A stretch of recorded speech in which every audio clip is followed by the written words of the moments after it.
Ya memang pemirsa mengingat bahwa sudah ada aturannya, ada impresnya bahwa sekarang ibaratnya BPJS Kesehatan ini menjadi kartu sakti kedua setelah KTP. Salah nggak ya saya ngomong seperti itu pemirsa? Karena seakan-akan bahwa kalaulah kartu BPJS Kesehatan kita tidak aktif atau mungkin ada penunggakan, nggak bisa urus-urus segala macam terkait pelayanan publik, mulai dari mau berangkat haji dan umroh, jual beli properti atau juga urus SIM dan juga SK/ECK. Yang jadi pertanyaan, hal ini sudah tepat tidak? Mengingat bukankah yang menjadi tugas negara adalah memberikan layanan kesehatan bahkan juga akses pelayanan publik? Nah, kita luruskan di malam hari ini. Narasumber saya sudah hadir di studio TV One, di sebelah saya di sini Mas Hidayat sebagai pengamat kebijakan publik. Selamat malam, assalamualaikum. Selamat malam, Mbak Caca. Waalaikumsalam warahmatullahi wabarakatuh. Ini merupakan waktu yang saya cukup bersyukur karena saya juga telah tersambung lewat sambungan telepon dengan Menteri Koordinator Bidang Pembangunan Manusia dan Kebudayaan Menko PMK, Pak Muhadjir Effendi. Selamat malam, Pak Menko. Ya. Baik, saya juga sudah melihat di sini Pak Rifki Nizami dari PDIP, ini Komisi 3 DPR, bahkan juga Ibu Kurniasi dari PKS ya. Tapi sebelumnya maksud saya dari Komisi 2 DPR sini Pak Rifki dan juga ada Ibu Kurniasi ini dari PKS. Mungkin sebelumnya saya ke Pak Menko. Pak Menko, boleh dijelaskanlah ini duduk perkaranya. Kenapa kemudian ada aturan seperti ini bahwa dengan BPJS Kesehatan kartunya ini menjadi segala macam prasyarat pengurusan pelayanan publik mulai dari haji, umroh, jual beli properti, SIM dan SK/CK. Apa tujuannya? Ya, jadi Jaminan Sosial Nasional atau JSN yang salah satunya itu adalah jaminan kesehatan, itu adalah amanah undang-undang, yaitu Undang-Undang Nomor 2004 tahun 2000, Nomor 40 tahun 2004. Ya, ada 6 jaminan sosial nasional yang diamanahkan. Yang pertama itu jaminan kesehatan, kemudian yang kedua itu jaminan kecelakaan kerja, jaminan pensiun, jaminan kematian, dan jaminan hari tua. Ya.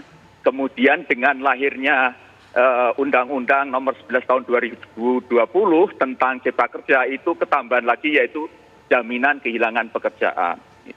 Karena itu adalah undang-undang dan sifatnya wajib, semua warga negara Indonesia itu harus ikut di dalam jaminan sosial nasional itu. Ini. Nah, sekarang ini dengan impres itu adalah untuk mengoptimalkan kepesertaan, terutama di dalam jaminan kesehatan. Sekarang ini yang sudah ikut kepesertaan jaminan kesehatan oleh BPJS itu sekitar 236 juta. Jadi baru 83%, masih ada 17% yang belum bergabung. Karena itu pemerintah akan mengoptimalkan berbagai macam instrumennya agar keharusan atau amanah undang-undang itu betul-betul terpenuhi sesuai dengan target dari RPJMN 2024 itu nanti harus 98% warga negara Indonesia itu sudah bergabung di dalam keanggotaan jaminan kesehatan itu. Iya. Nah, kemudian dikaitkanlah itu ke status keanggotaannya itu dengan berbagai macam pelayanan publik gitu. Kenapa itu dikaitkan? Ya karena ini kan jaminan sosial ini kan juga berkaitan dengan tanggung jawab publik, gitu, public interest gitu. Karena itu kalau itu kemudian dikaitkan dengan public service, itu sebetulnya bukan suatu hal yang aneh dan di beberapa negara juga diterapkan juga dalam bentuk yang sama. Tetapi harus saya ingatkan, impres itu tidak dilaksanakan secara serta-merta dan gerusa-gerusu. Ya. Jadi harus dicari momentum yang tepat dan juga dengan cara yang arif. Tidak kemudian langsung secara simultan 30 KL menerapkan secara bareng dan kemudian yang tidak terdaftar di dalam keanggotaan atau yang memutuskan keanggotaannya kemudian tidak dilayani, tidak seserem itu. Pemerintah kan tidak mungkin melakukan hal itu. Dan Bapak Presiden juga sudah wanti-wanti supaya di dalam penerapannya itu cari momentum yang tepat dan juga dilihat kondisi dulu, keadaan dulu. Sekarang ini kan juga masih dalam keadaan baru menuju ke pemulihan ekonomi karena kena COVID itu. Dan juga nanti pelaksanaannya akan diatur dengan peraturan menteri masing-masing gitu, dan dilakukan secara terkoordinasi, tidak sendiri-sendiri. Jadi BPJS sudah membuat instrumen yang sifatnya interoperability antar kementerian itu, sehingga nanti penerapannya itu akan dilakukan secara simultan, secara terkoordinasi maksud saya, antar KL itu diupayakan dengan cara yang baik dan tidak akan memberatkan pada masyarakat. Oke, baik Pak. Pak, sebenarnya yang jadi targetnya ini siapa sih Pak? Kalau mungkin kita mungkin jauh overgeneralisasi, mohon maaf Pak Menko. Untuk orang yang punya uang nggak masalah mungkin ikut kepesertaan sehingga bisa mengisi kekosongan target dari kita pengennya cakupannya di atas 90%. Tapi kalau masyarakat emang nggak ada uangnya ini bagaimana Pak Menko? Masyarakat yang tidak punya uang ditanggung oleh negara, oleh pemerintah. Pemerintah menyediakan hampir 100 juta warga yang tidak mampu. Belum lagi pemerintah daerah juga diharuskan untuk menyediakan jaminan ini. Kira-kira hampir sekitar 140 juta ya, ditambah dengan pemerintah daerah itu.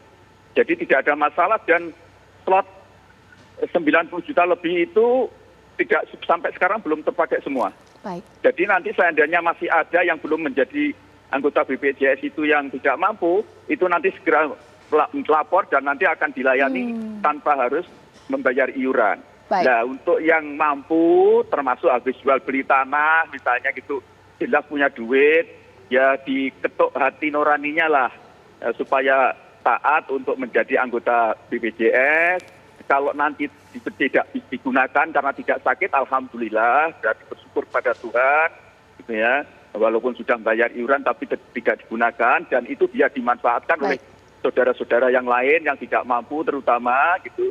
Kan ini prinsipnya gotong royong, saling tolong menolong. Baik. Gitu.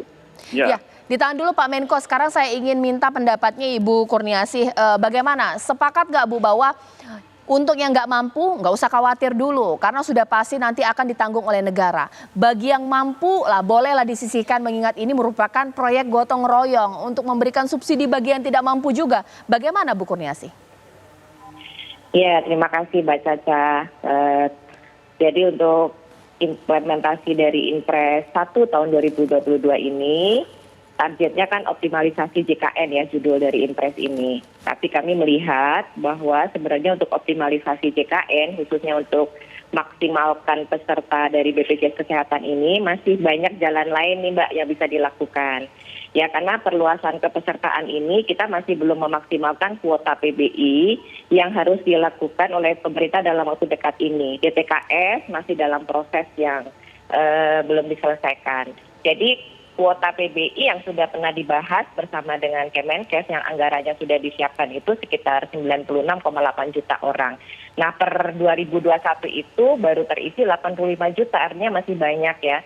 Nah, ketika ada peraturan-peraturan yang dirasa memberatkan masyarakat gitu ya, kemudian mempersulit akses layanan publik, ini kemudian menimbulkan persepsi yang negatif kan seperti itu. Padahal banyak cara yang mungkin masih bisa kita lakukan. Salah satunya adalah memaksimalkan kuota PBI untuk masyarakat yang tidak mampu atau yang terdampak pandemi pada saat ini. Yang kedua yang bisa kita lakukan, yang ini juga sudah pernah kami sampaikan juga, adalah relaksasi pembayaran untuk masyarakat yang ability to pay-nya menurun diakibatkan pandemi COVID-19. Jadi ada relaksasi yang bisa dilakukan ya.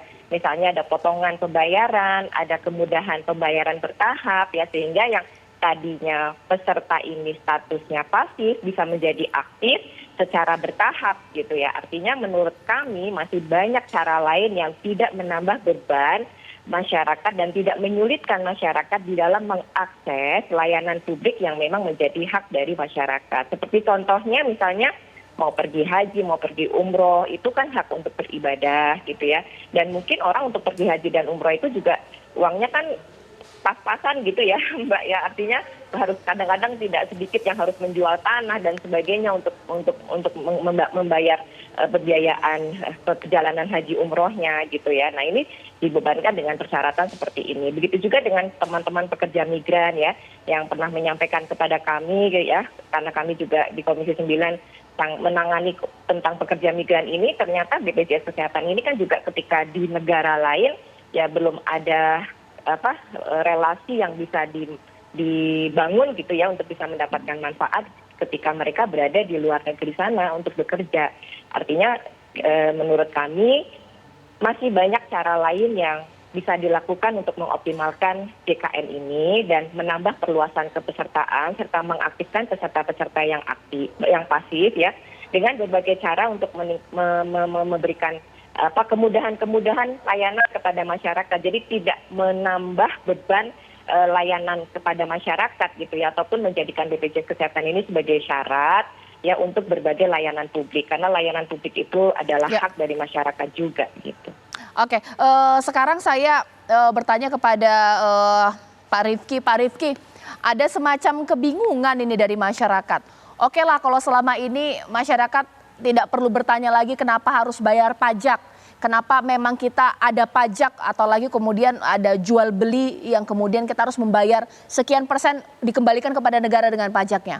Tapi kenapa ini BPJS menjadi semacam syarat seperti pajak tapi dalih-dalih adalah untuk layanan kesehatan. Bahkan kalau mau jual beli rumah ini juga wah ini wajib ini. Bagaimana Pak?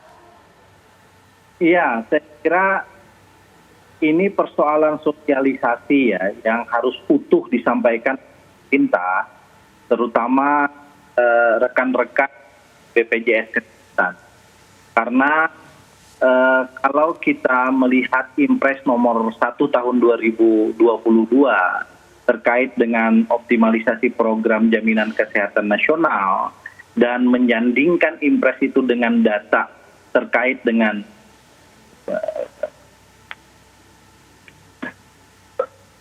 kenapa ya? Ada yang nelpon sudah masuk ke HP kamu. Baik, Pak Rifki. Halo. Ya, Pak Rifki boleh dilanjutkan? Boleh. Oke. Kalau kita sandingkan dengan data misalnya terkait dengan kepesertaan BPJS Kesehatan, BPJS Kesehatan itu angkanya sudah hampir 85% kepesertaannya. Dan kalau dilihat dari target pemerintah untuk mencapai di atas 95%, maka sebetulnya kita hanya perlu menambah sekitar 10%. Nah, Impres itu sebetulnya ingin melakukan intervensi terhadap keikutsertaan publik terhadap BPJS Kesehatan ini agar angka 10% yang ditargetkan oleh pemerintah berdasarkan RPJMN nasional itu bisa tercapai. Lalu bagaimana untuk mencapai 10% itu? Maka dijadikanlah BPJS Kesehatan ini kepesertaannya menjadi syarat bagi berbagai layanan publik yang dilakukan oleh pemerintah pusat, dalam hal ini adalah kementerian dan lembaga. Apakah itu akan memberatkan? Jawabannya saya kira tidak, karena untuk masyarakat berpenghasilan rendah yang database-nya sudah masuk di pemerintah sebagaimana tadi Pak Menko sampaikan, itu telah menyediakan subsidi. Kemudian Mbak Kurniasi juga mengatakan tadi, beberapa APBN kita dorong untuk menangani efek dari pandemi COVID-19 yang kita letakkan dananya di Kementerian Kesehatan, dan itu bisa di-sweep saya kira. Sebagian juga kalau memang nanti subsidi untuk BPJS Kesehatan kepada mereka yang tidak mampu, itu telah melebihi kuotanya. Nah, pemerintah daerah di seluruh Indonesia juga berikhtiar untuk itu. Sehingga problem dari munculnya polemik Impres nomor 1 tahun 2022 ini dalam pandangan saya itu lebih kepada sosialisasi. Yang pertama itu. Yang kedua, kita mendorong juga agar kementerian lembaga yang mendapatkan kewajiban ya untuk kemudian menjadikan BPJS Kesehatan ini sebagai syarat administrasi pelayanan publik di kementerian lembaga itu untuk bekerja sama dengan BPJS Kesehatan agar ketika mereka yang bermasalah baik belum terdaftar atau kemudian tidak aktif lalu harus mengaktifkan, itu disediakan loket di setiap layanan kementerian lembaga dimaksud. Ambil contoh misalnya mitra kerja kami Komisi 2 DPR RI, Kementerian ATR BPN misalnya. Setiap kantor-kantor pertanahan di setiap kabupaten kota kita dorong oleh Komisi 2 agar ada layanan BPJS Kesehatannya.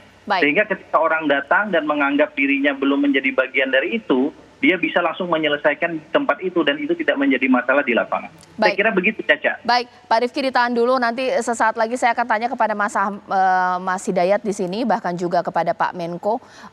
Apa yang dikatakan Ibu Kurniasi ini benar sekali bahwa ability to pay dari masyarakat ini kan semakin menurun di tengah kondisi pandemi. Ibaratnya wajib gratis nggak masalah, tapi kalau wajib bayar iuran, nah ini yang repot, apalagi banyak PHK. Sesaat lagi.